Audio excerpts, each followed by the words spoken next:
are born ready. You're Hello, on. Tony, Meredith. Oh. Happy New Year. And the crowd goes, wow.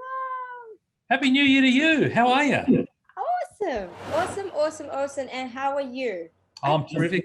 Thank you. My holidays finished last Monday, so the 4th. So it seems like a distant memory, but no, well and truly back into it for 2021. Excited. It's a year filled with possibilities. It's a year that's got a few things that are similar to last year in the sense that COVID's still here and we're still going through the ebbs and flows of that. But we need to create plans to ensure that we don't worry about that we get out and have an amazing 2021.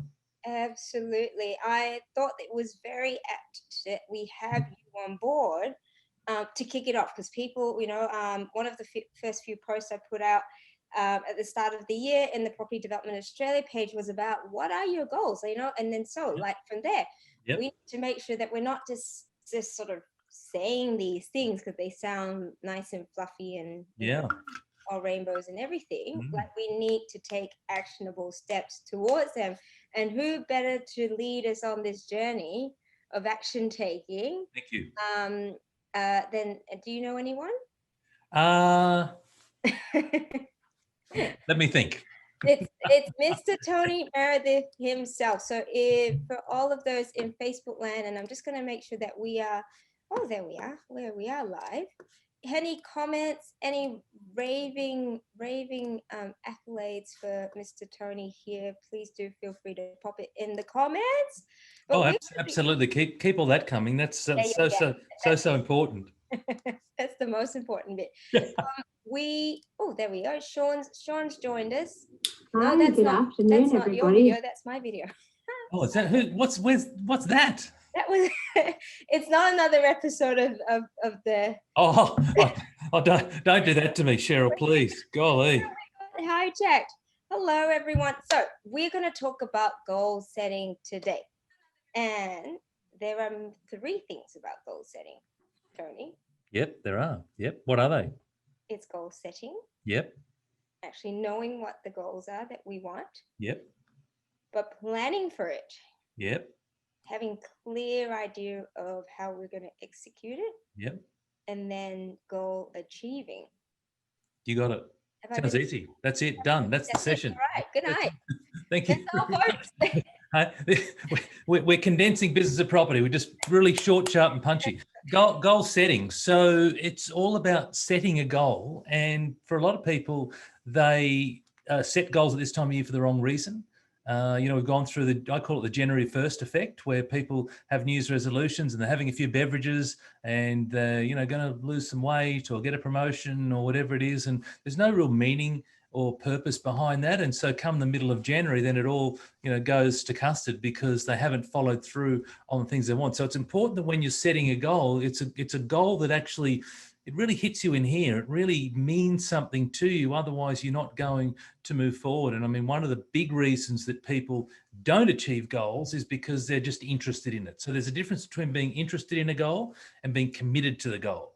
And when you're interested, it's like, yeah, I'd like to get into property. And I see some people who've created some wealth in property and perhaps have, Forbes top 10 rich list, or, even not at that elite level, maybe just in the local communities, they're seeing people do well. It's like, yeah, I wouldn't mind that. But of course, as you and I know, and a lot of the viewers know, that between where people are when they're starting out or wherever they are to achieve that goal, it's not easy. Like none of this is easy. And so it takes genuine commitment. It takes, hard work, blood, sweat, tears, all those types of things. So if you're just interested and you're interested in just the outcome, well, then I'm going to suggest that you need to revisit that because chances are you're going to fall short because it's one hell of a journey being in property. Well, and I think that's a really important point about you when you mention a few things about having that attachment to it as well, really knowing why you're wanting to achieve this goal. We can spit out goals, 20 goals, whatever that is. But the truth is, first of all, if there's too many, then you're going to lose focus. Of course. And then secondly, if you're not emotionally attached to it. Deeply connected. And so that's one of the Yeah, absolutely. And so there's a number of quotes that I'll come up with tonight. I've got plenty of quotes, and there's a few that I'll use already. So when you talk about too many goals, Bill Gates famously said that people will overestimate what they can do in 1 year and underestimate what they can achieve in 1 year and underestimate what they can achieve in 10 years. And by that, I mean, a lot of people try and jam everything into a short period of time. But had they spaced it out methodically over a longer period of time, they would have had far greater success. Patience, patience, be realistic with these things. Goals are meant to be stretching, challenging, enable you to grow, but they're also meant to be achievable. And so when you jam everything together and you start to miss some goals, then it plays some tricks on your mind. All of a sudden you miss a goal, and now the voices start to get a little bit noisy, and then you miss another goal and you get all the negative voices now saying you're not good enough, leave it to someone else, etc., etc. And now you've gone and set all these goals, you've missed the first couple, and now you get onto this negative spiral because your mind chatter goes berserk. And as opposed to had you methodically placed things out, then you look back and you go, oh, wow, like, in the last 12 months, look at all the wonderful things that I achieved. And I just did it in a nice, methodical, challenging, stretching, but achievable fashion. Yeah, absolutely. One thing you talk about is also looking back. And so Yep. I mentioned to you, and we've got a few people here. I don't know why I'm waving because they can't really see me waving. Peter, Sean, how are you doing? Goros, join us, do a thumbs up as well. Is also like making sure that you put aside time at the start of the year. Yep. Like this can be any time during the year, obviously. Goal setting can come up anytime. It's just that, where I think culturally a lot of us sort of think, I think also emotionally that we feel it's the start of the year, we got to, it's the start of something new. So if January is the month that you take as your goal setting month, actually block out the time to do it. But what I found as well, I said, look back to see what you've achieved. Acknowledge the wins.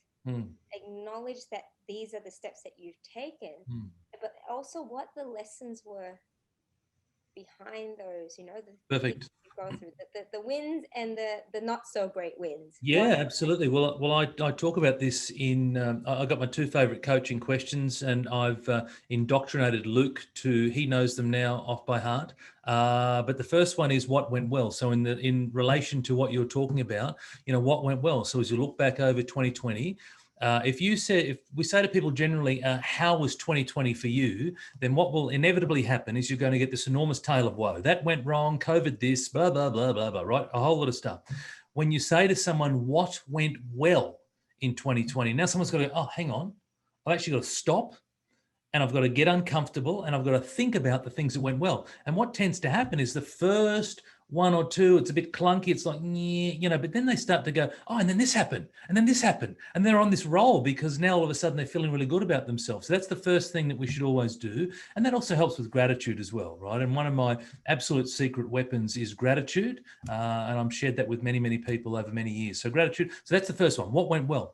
But the other is then, what can I do differently? And I ask that very deliberately, not what went wrong, where did we fail, etc. What can I do differently? And I ask it that way because I always want to ask that question in a forward-facing manner. Because if there's no point beating myself up for the things that I didn't do, the things that went wrong, the mistakes I made, etc. It's gone, right? So what can I do differently when January the 1st rolls around, or here we are on the 12th of January. So when January the 13th rolls around, what are the things that I can do differently to make sure that moving forward, I have a very different outcome to the one I did last year? Yeah, absolutely. So doing that, we've looked back at what we've done well or want to do differently. How can we then apply that to our New Year's goals? Well, it just helps from a understanding where you are, right? So if we just go back a step, so it's about, first and foremost, I always like to start with the end in mind. So that's just a little process that I do. And I got that from Stephen Covey's book, where he talks about begin with the end in mind. So if we're going to play out 2021, let's start with the 31st of December, 2021. What does the world look like for you in your property journey? What are the things that you want? How many properties do you want to have acquired? What size portfolio do you want? What progress do you want to have made? Whatever it might be, what does the end look like for you? Now, that's not the end. that's just the end in regards to this point in time. Now, for someone who perhaps struggles with, oh my gosh, like Tony, that's a whole 11 and a half months away, and I don't think I could possibly look that far into the future. And believe me, there are people like that. Then what I say to those people is just find a different date.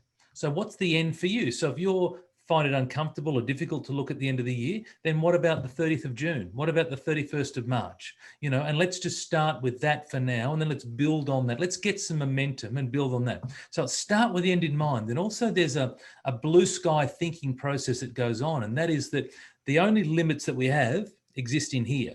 So when we think about what we want for the end of the year, really stretch yourself.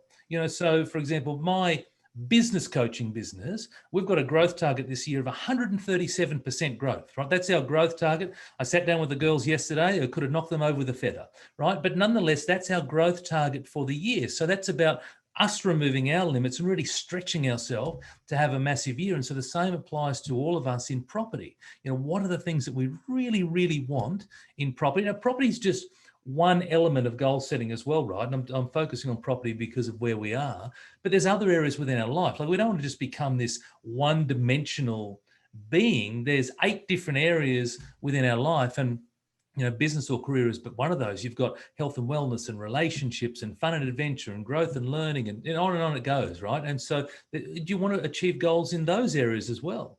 Right, so you started. That's what you're doing this at this point in time. But it's about blue sky thinking, remove the limits, and have some fun with it. So that's about get clear on where you want to be in 12 months' time. And let's just play out the 12 months example. Then it is, where am I today? Right, and so that's the bit that you talked about, which is, hey, where are we at today? What are our strengths? What are our weaknesses? So a bit of a SWOT analysis from those from corporate land. You remember the strengths, weaknesses, opportunities, and threats. So where are we today? What are the things that we're going really well at? And what are the things that I need to improve on? And so that's about now getting some self-awareness. And a big part of this is about understanding, where you are today. And the 2 questions that I talked about before being, what went well and what can I do differently? I use those personally, and I encourage others to use them on a daily basis from a self-awareness perspective. So that is, every day, ask yourself, what went well and what can I do differently? And now you start to become very aware as to what are your strengths and what are your shortcomings. So it's a good place to now establish, where am I? And then you've got this bit in the middle. And the bit in the middle is the fun bit. So it's about set a goal, set a challenging goal, and go through a process when you set a goal. So, there's the SMART goal setting methodology that I use, which stands for specific, measurable, achievable, relevant, and timed. And so that's about providing some specificity or some clarity to that goal. And the analogy that I use is around a GPS. And that is that, you wouldn't go to a new destination and just type in, Brisbane and hope like crazy that you arrive at the particular place that you want. You type in the street number, the street name, the suburb, and guess what happens? You arrive. And the exact same process happens up here, is that you focus on what is it that I want specifically, and you run it through the lens of the SMART methodology. Can you run us through an example of what's a SMART goal and what's a... Sure. So someone might say, I want to create wealth in property. That's not very smart, right? But if I say to myself, I want to create a certain value, so it could be that I want to create $1 million in profit or $200,000 in profit. Let's use something a bit, right? So I want to create $200,000 in profit, and I want to do it in a townhouse, a 4-pack townhouse development. And I want to do it in one of these 3 suburbs. Does that make sense? And I'm going to have my budget. So the budget for my buy-in is going to be under $1 million. Right? That's now, you can see how I've gone from, hey, I want to create wealth in property, to there's some real specificity around that, right? It's like, I know my budget, I know my profit, I know the suburbs, I know what I'm going to be building. So I've created that specificity. That's that side. The measurability side of things, some of those flow into the measurability. So we've got the profit, either percentage or value, the buy-in price. You've got these suburbs, these 3 suburbs. That's measurability. It's either black or white. I either buy in those suburbs or I don't. I either do a 4-pack townhouse or I don't. So that's measurability. The A is for achievable. And achievable is a little bit subjective in the sense of you don't want to see if you've done it before, because the whole idea is stretching, right? But it's about going, well, who else in the community is doing some good stuff? And you know what? If they're doing some good stuff, can I do it? And then from achievable point of view, it's also within property, you've got a number of time factors that are beyond your control. Council, right? So there's no point sitting here saying, I'm going to start and complete a 6-pack of townhouses by September. If you haven't got your land, if you haven't got it, because the reality is it's just not going to happen. So it's about then applying that that element of, is it achievable? Because, or am I just setting myself up for failure? You know, and now if a goal becomes unachievable, it becomes a demotivator, and it has the absolute polar opposite effect of what you're trying to achieve. And that is, you just throw your hands in the air and go, I'm never ever going to get that, and you don't work your way to it. So you've got to have this lens of, is it actually achievable? And maybe it's not a case of finishing a project. Maybe it's a case of being in a project and perhaps you're at a certain stage of the project within the 12 months, right? Or if you want to, just extend your time frame out. So I'm going to complete the project within 18 months or 24 months or whatever it might be. So that's the achievable side. The relevant side is it linked to your overall purpose in your life? Is it important to you? Are you going to bound out of bed for this thing every day, or is it going to be a chore? Properties, it's a long-term play. It's a patience play. You want to love it. You truly want to love doing it, because it some days it's not your friend. And so you've really got to be passionate about doing it. And the last thing, excuse me, the last one is T for timed. Time. When. You know, it's one thing to go, hey, I want to create $1 million of wealth in property. When? You know, I had a new client, I was with a new client, not in property, in small business last week. Had a dollar value goal for his business. He set it 3 years ago. He hasn't shifted it in 3 years time, but he never put a time frame on it. Yeah. And it's like, well, now I want to put a time frame, and I don't want a time frame that is a time from now that is, hey, I'm going to achieve that in a year. I like a time frame that's a date. That's a specific date, because when you say a year, then what tends to happen is we just keep kicking the can down the road a bit. I'm in a year. Another month goes by, in a year. Whereas if I go the date, right, and also find a date that has some meaning and some juice to it, not just 31st of December or 30th of June, because that's the end of the year. Now, for the 31st of December, that's got a lot of meaning for me because it's my birthday, right? But I mean, for other people, it's the end of the year. So that may not mean something to you, whereas you might have an anniversary, a child's birthday, someone else's birthday, maybe around November or December or whatever. So it's about, find something that's going to give that goal a little more meaning, because the more meaning that you can give to that goal, more purpose, more reason to do it, it's going to mean that you're going to be a lot more committed to achieving it.